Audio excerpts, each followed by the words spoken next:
Welcome करता हूँ अपने चैनल कॉल और दगनी तितर टिप्स में। आज मैं एक नई वीडियो लेके आपकी खिदमत में हाजिर हुआ। तितर जो आपका नहीं बोलता उसको मिट्टी देने का, मस्ती वाला मिट्टी जिससे तितर आपका बोलेगा। सबसे पहले आपने एक ले लेना गिलास लस्सी का और पानी ले लेना। अगर आपके पास शावर है तो आपने शावर में लस्सी ऊपर से पानी डाल के इसको मिट्टी इस तरह लेनी है। मिट्टी में आपने सफ़ेद ज़ीरा भी मिक्स कर लेना 2 चुटकी लेके, ठीक है।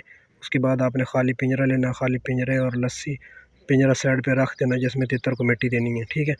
आपने इस तरह शावर के साथ इस मिट्टी को तर करना है। मिट्टी में आपने पहले ज़ीरा डाल किया होगा, उसके बाद आपने लस्सी और पानी मिक्स करके और इसको 3-4 घंटे पड़ा रहने दें, ठीक है। उसके बाद आपने 3-4 घंटे पड़े रह गए तो एक इसमें ज़ीरा भी जज़्ब हो जाएगा, लस्सी भी जज़्ब हो जाएगी, पानी भी जज़्ब हो जाएगा। उसके बाद आपने इसको अच्छी तरह मल लेना। जो मिट्टी के टुकड़े होंगे उसको अच्छी तरह मलना है। एक तो इसमें मिट्टी का जो हबस वगैरह होता है वो ख़त्म हो जाएगा और ज़ीरा और लस्सी वगैरह इसमें अच्छी तरह जज़्ब हो जाएगी, ठीक है।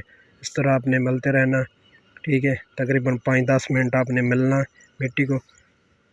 उसके बाद आपने मिट्टी को मलने के बाद आपने करना है कि एक छानना लेना, ठीक है। छानना लेके उसमें आपने थोड़ा सा मिट्टी डाल के उसको अच्छी तरह अनील करना, छानना है। ये देखिए मैंने एक छानना लिया है, या जाली वगैरह कोई सी आप ले सकते हैं छान के। उसके बाद आपने करना है कि खाली जो पिंजरा मैंने दिखाया उस पिंजरे में इस तरह मिट्टी बनेगी, उस पिंजरे में मिट्टी डाल देनी है, ठीक है। मिट्टी डालने के बाद आपने इसको तितर छोड़ देना। जो तितर आपका नहीं बोलता, मस्ती नहीं करता, उसमें छोड़ के उसको अच्छी तरह बांध के ऊपर से कपड़ा वगैरह लगा देना।